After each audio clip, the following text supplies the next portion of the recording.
Bonjour, je m'appelle Normand Lévesque, je suis un théologien et environnementaliste.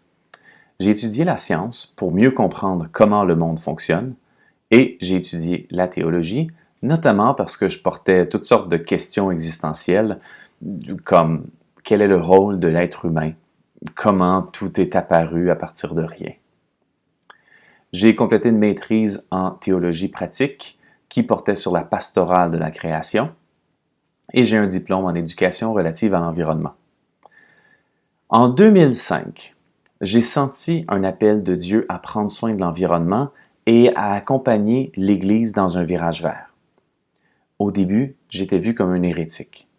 Mon évêque a même ri de moi et m'a rappelé gentiment que le rôle de l'Église, c'était l'éducation à la foi et de prendre soin des pauvres. Les prêtres et les théologiens ne voyaient pas comment l'environnement cadrait dans la formation théologique qu'ils avaient reçue.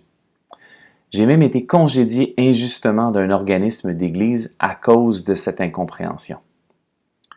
Puis, 10 ans plus tard, après avoir scruté la Bible, après avoir publié 2 livres et fondé le réseau des Églises vertes, l'encyclique Laudato Si a été publiée.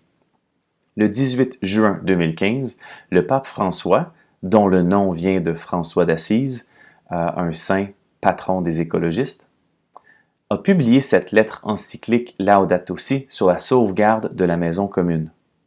C'est 200 pages d'éthique écologique à partir de la tradition chrétienne.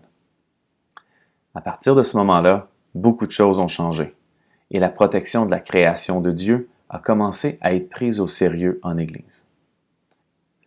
Pour qui est conçu ce cours?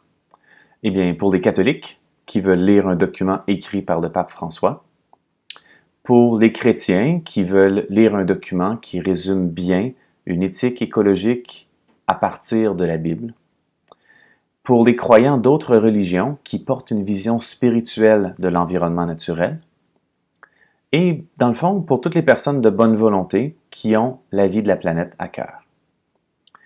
Après ce cours, vous pourrez communiquer certains éléments majeurs de l'encyclique et, je l'espère, avoir le goût de la lire ou la relire. Alors, qu'est-ce qu'on attend?